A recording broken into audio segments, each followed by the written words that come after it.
I stuttered so badly when I came out of law school in my mid 20s. I was a little bit older than you, but I stuttered through my teens and 20s, all of them my 20s. And I stuttered so badly I couldn't say my name or anything else in court. And I was married and I had two children and I was broke. And I thought I should probably get off the planet. I really thought about suicide because I couldn't do it. I just couldn't do it.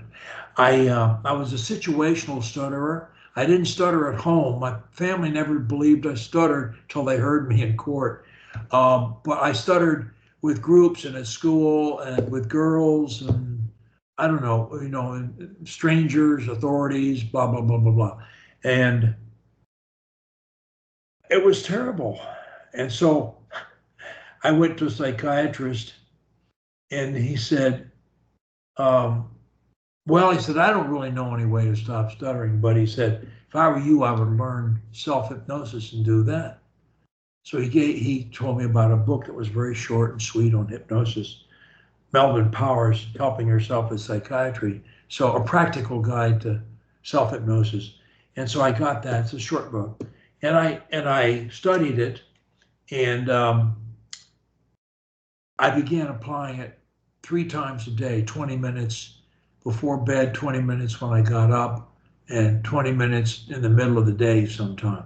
I used to do it uh, on buses, on trains, in cabs, in stairwells of buildings, in the John, uh, in closets. I mean, I did it everywhere. I could put myself under standing on a bus like this.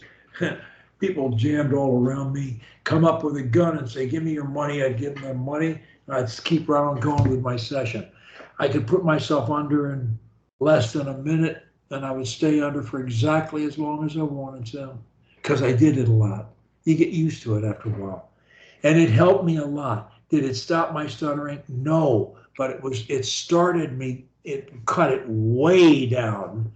And I began to discover things like our crutches, skip the first letter or syllable, or use a synonym, similar word or phrase, or tell a story about the word, or change or rephrase the subject. I learned some basic things that enabled me to minimize my stuttering.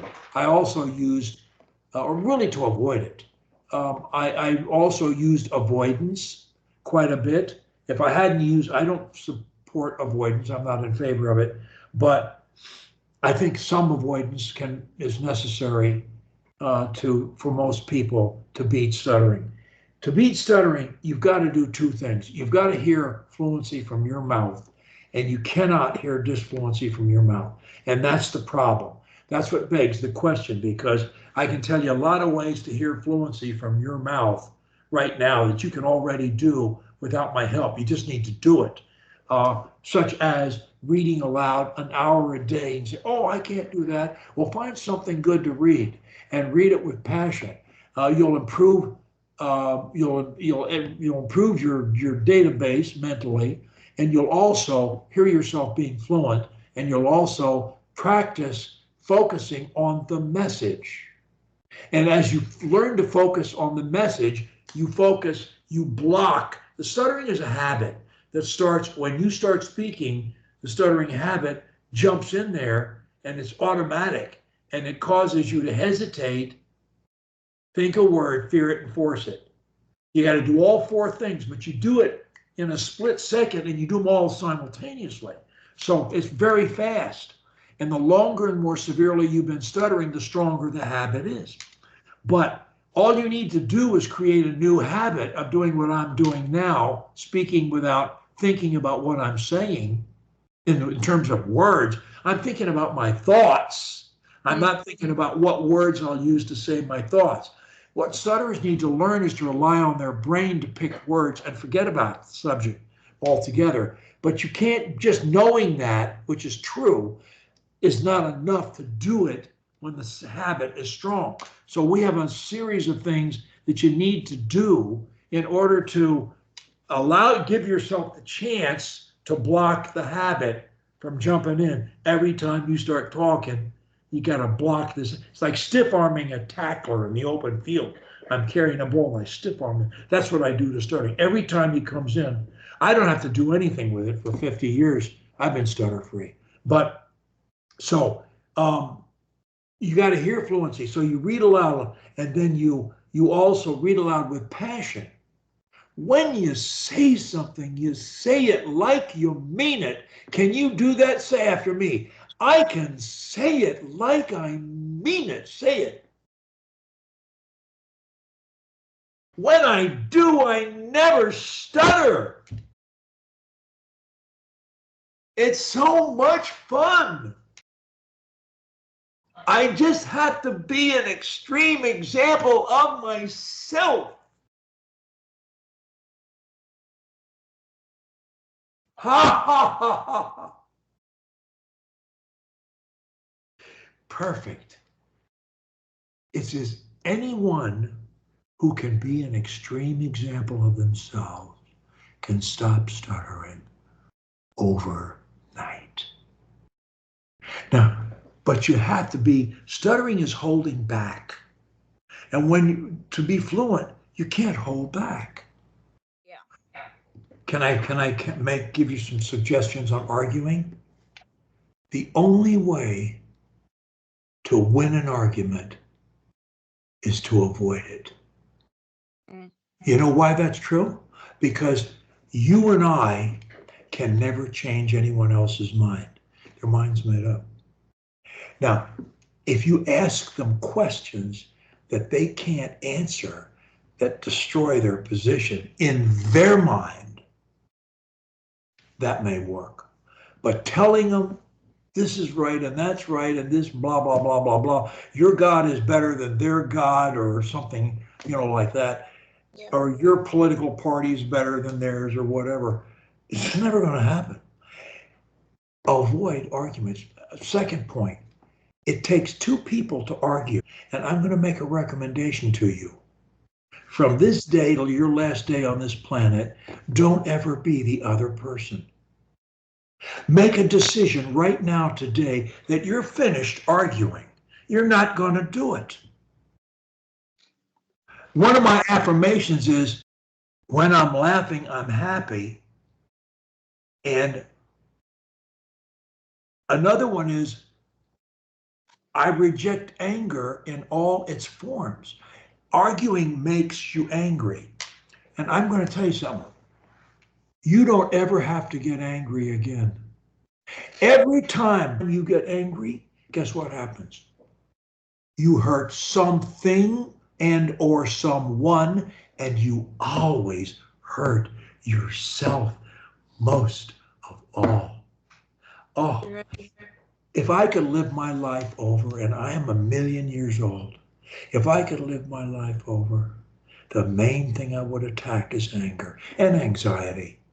I'm not anxious, and I'm not angry, and you can't make me angry, and no one else can make me angry either.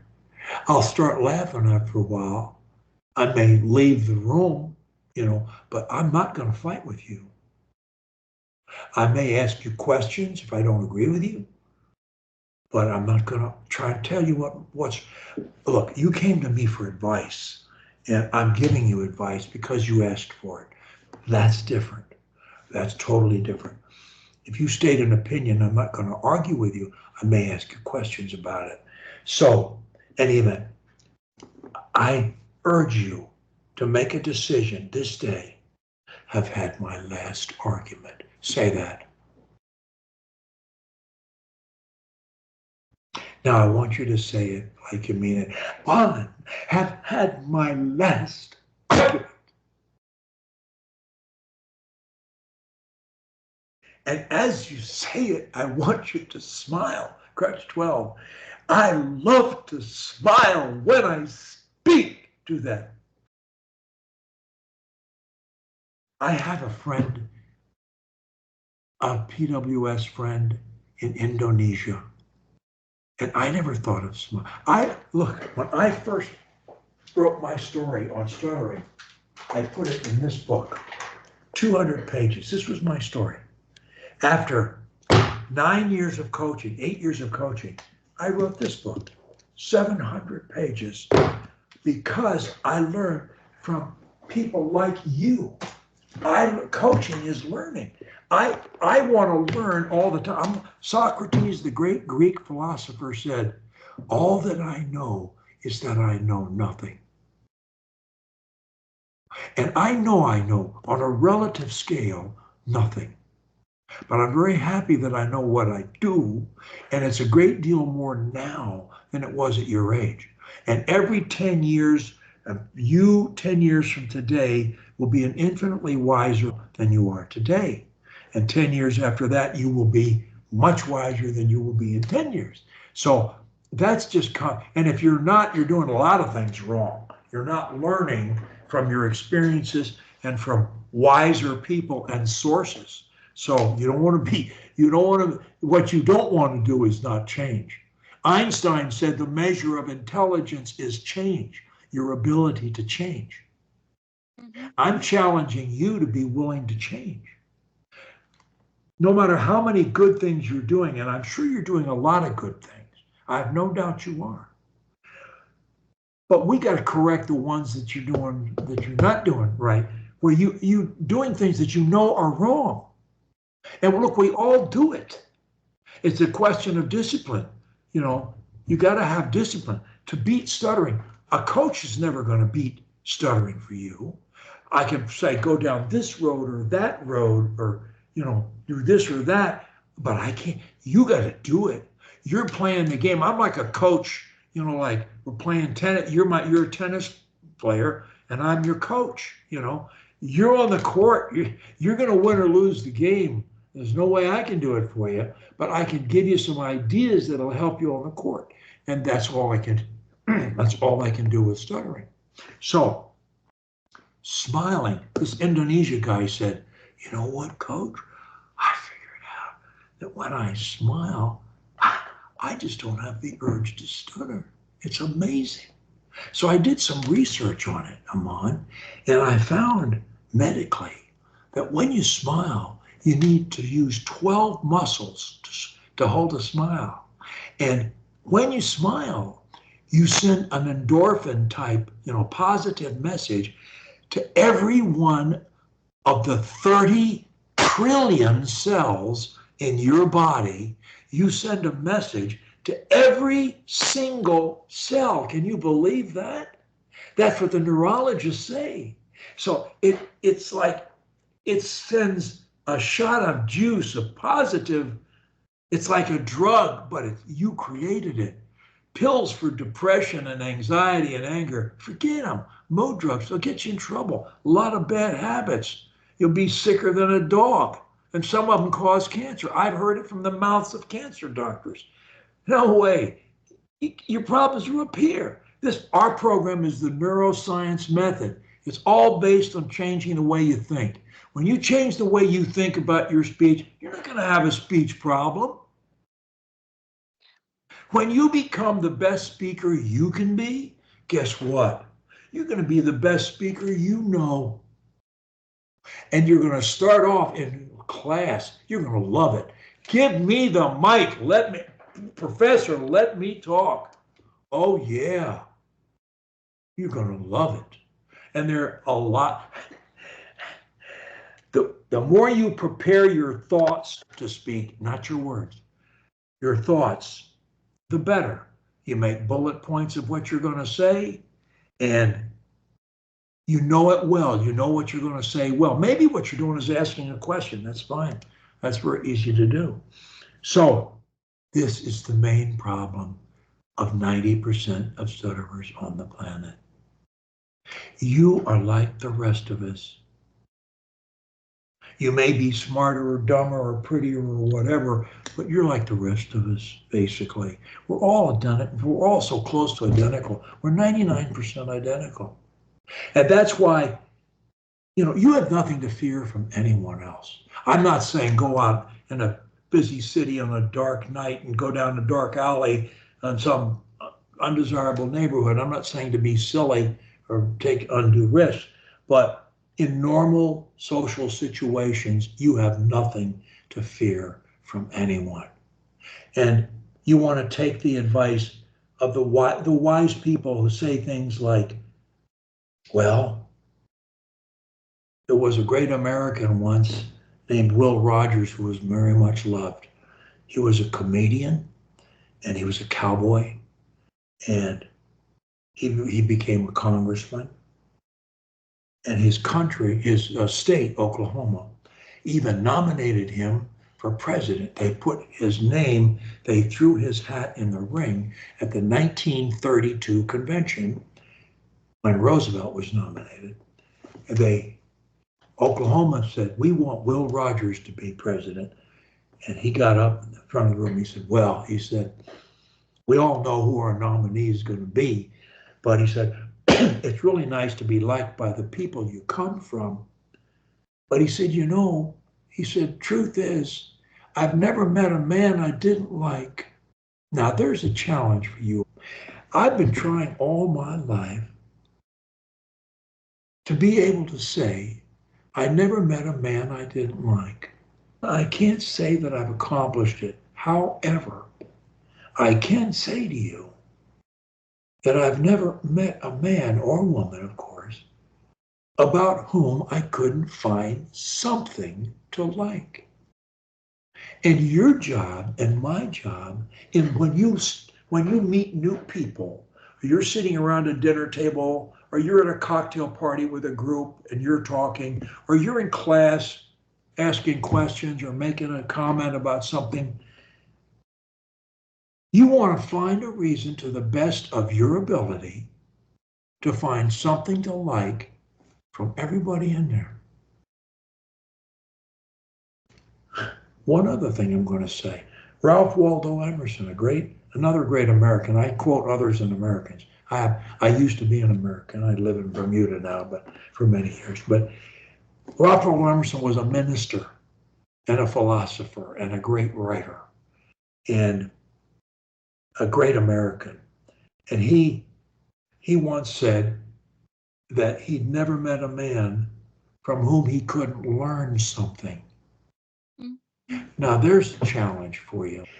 I submit to you that there's not a child over the age of 12 on this planet that can't teach you and me something. Everybody knows things we don't. So I want you to start looking at other people, not in terms of, oh, this is a risk, they could be a problem, or why are they staring at me funny? Forget all that stuff. And think, what can I like about this person? Oh, I like their hair, or the way they dress, or the way they speak, or their attitude, or what they do. They're so nice. I like their smile, whatever. You find something to like, and you dwell on that. You don't dwell on the things that you might find that you don't like about them. So you dwell on the stuff that's good. And then while you're at it, you want to learn from them. What does this person know that I don't? They all know something you don't. Listen, start asking questions. You're going to be the best conversationalist they know. And when you ask questions of people, they immediately think you care about them. You have an interest in them. So what happens? They start liking you. A little story. There was another great writer by the name of Dale Carnegie, who started a lot of courses on public speaking. And he wrote a book called How to Win Friends and Influence People.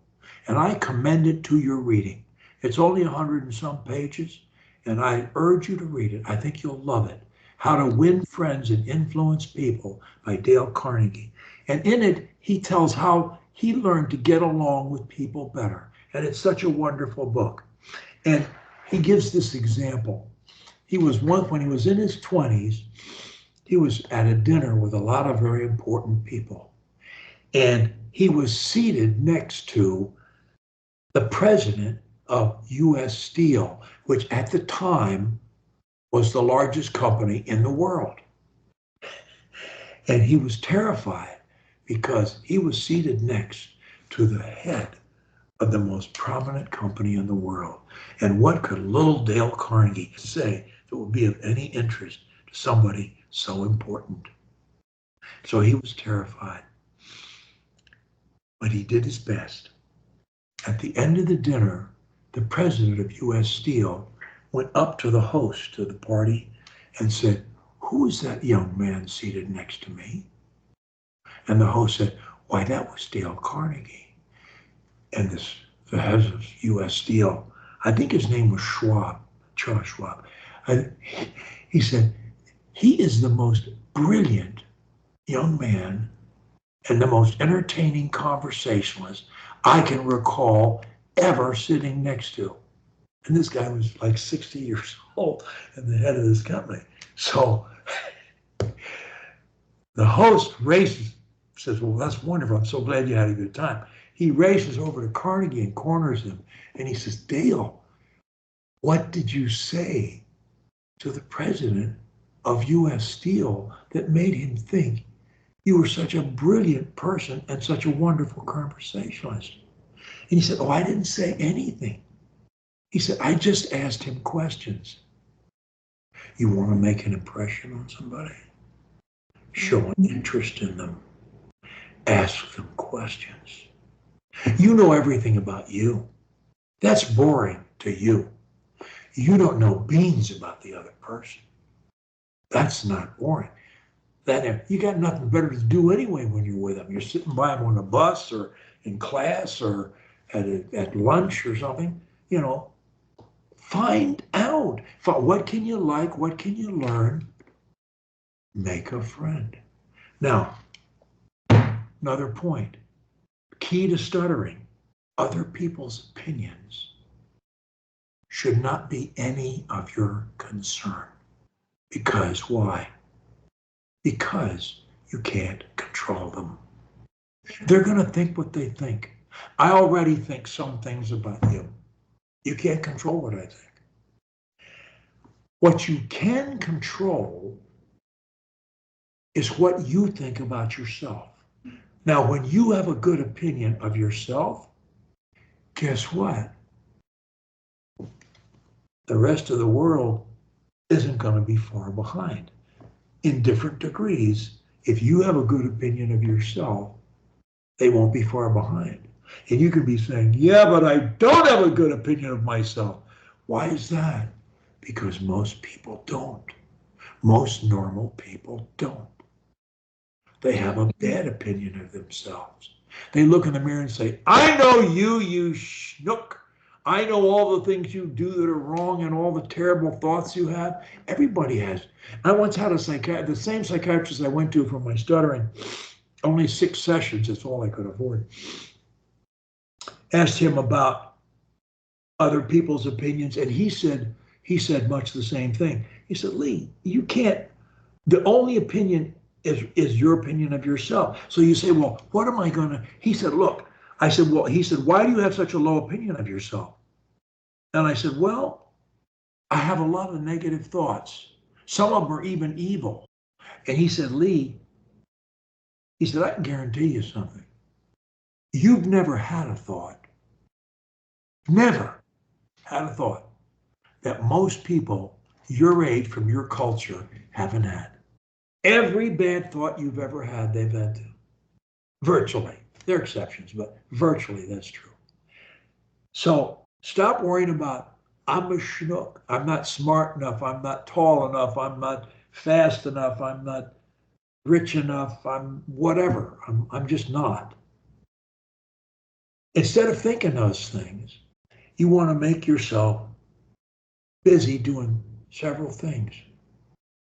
First one is you want to be the best example. You want to do your best at everything you do. Whether you're a brain surgeon or a street sweeper, can you do your best at school? Really do your best. Seriously do your best. Not almost. Seriously do your best. When you do that, and everything else you do, you're helping your mother plant roses, or you're mowing the lawn or washing the car or whatever it is you're doing, either do it your best or don't do it. Do something else. But when you commit to do something, you do it your best. And you know what? When you do that, you can say, you'll internally, you'll know, I have a reason. When I do my best, you know what happens? I'm no genius in anything. But when I do my best, I do a little bit better than, or a lot better than most people do. And I know it. And the world knows it. And I can hold my head up like this. I don't have to be ashamed. I'm doing my best. When you do your best, you're going to be fine. You're going to be proud of yourself. And you're not going to have regrets. Second point, harder. You got to be as loving as you can to everybody, all the humans and all the creatures, because we're all basically cut from the same cloth. We're all trying the same thing. We're all making mistakes. We all have the same similar problems, most of us. Even the rich, famous, and beautiful. For years, my wife and I had a very nice home in Aspen, where all the skiing is in the United States.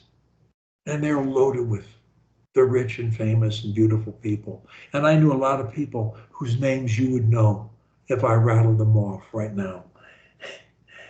And there's some of them are very nice, and some of them are not so nice, and some of them are in between somewhere. But the reality is, they got just as many problems as you and I do. Very similar. Being rich, famous, and beautiful is no guarantee of happiness. None.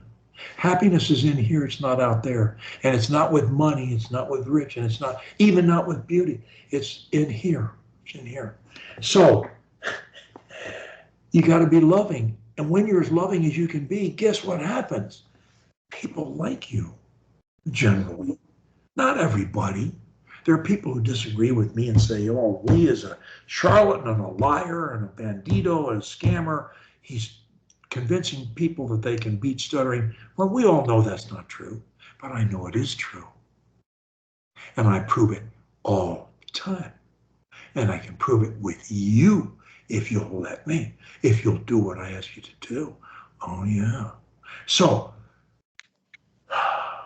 being loving. There's one more thing. You got to do your best. I'm doing my best right now to help you. And I'm being as loving as I can be. I don't know you, but I'm being as loving as I can be right now.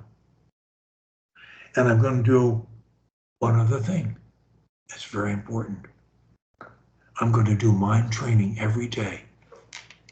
Every day, I'm going to ask you to take 20 minutes before you go to sleep, and 20 minutes when you get up in the morning, and have some affirmations that address your problems. For the moment, we're working on speech in your case. I'm not. I stopped working on speech 50 years ago. I don't need to work on speech. I'm happy with my speech. You need to work on your speech for the moment. Then maybe you work on anger and anxiety and jealousy and hatred and greed and insomnia and headaches and skin rashes. They're all related to the brain. You start programming your mind. In the beginning of my book, right here, Stop Stuttering Short Course, it's 86 pages. It's a synopsis of my best book, the one I showed you earlier, that's 700 pages. You can read this in a couple hours. It's like a Cliff Notes version of our program. Read it, but I think it's good to have at least a Kindle version because Kindles are a little easier to use. Anyway, you need to not just read this book, you need to study this book. A couple hours to read it, and then I have people who tell me that they have read this book 10 times. Several of them have told me that 10 times. One guy told me, a guy from Kentucky, he said, I'll never stop reading your book as long as I live. I'll never stop reading it. He said, I read a bit of it every single day. Look, I donate my royalties to WSSA and I fund its losses. I pay to coach for free. And I'm not looking for a prize or yay, Lee, or let's give him a cheer or anything else. I'm simply telling you that I believe in this. I don't do it for money. And you don't have enough money to make me help you. Uh, I, I just want to help you because I hate stuttering. And I think it's unnecessary. And I think it should be ended. And I believe this to the core of my soul, you know. And so that's why I'm doing this. Now, the mind training, our program is called the neuroscience method. The neuroscientists now tell us that our brains are like putty. We can shape them into anything we want as long as we live to our last day, into our 80s and 90s. At any age, they tell us we can do this. Now, they also say the most repeated thought becomes your dominant thought, and your dominant thought is your reality. That's who you are. So if I walk around all day saying, I'm stupid, I'm stupid, I'm stupid, I'm stupid, I'll lower my IQ. If I say I'm smart, I'm smart, I'm smart, I'll raise it. At the very beginning of the book, the most important words in my book are in a preamble or dedication to the reader, and they're the words of a psychiatrist, the one I went to when I was your age almost. And he says, we have free choice to accept or reject thoughts. Nothing compels us to think anything except our own desires. So use your mental switch, click, and dictate your thoughts. Dictate your thoughts. Believe that you can improve, and you will. Okay. Does that make sense to you? Mm-hmm. And that's what the psychiatrist wrote in his book in the 1960s, and that's what the neurologists agree with today. 1/3 of our program, and of the 3 things to do to be happy, your best, be loving, mind training is the 3rd. You got to make a commitment, and I've done this with all my grandchildren. I pay them, not much, but enough for them in school to motivate them, to do mind training twice a day. And none of them stutters, so that's not the issue, but they're doing other things. And you know something? They all love it. I want you to start doing mind training immediately. And when you read aloud, I want you to read aloud with feeling. Now, you're going to do what you want to do, but what I would appreciate from you is if you don't want to do as I ask or try to do what I ask, please tell me, because I don't want to spend time with you. I want to spend time with people who want to get well. And if you don't want to get well, please tell me. But that's just a kindness to other people, you know. So what you do, of course, is totally up to you. But there's a lot here. Look, we want you to be able to say at the end, I stopped stuttering. No one thinks I stutter anymore. I don't plan my words when I speak. I love to speak, even under pressure, in class, whatever. And I can say I converted stuttering into a blessing in my life. I'm a better person because I did this program. Those are our goals. Does that sound like good goals to you?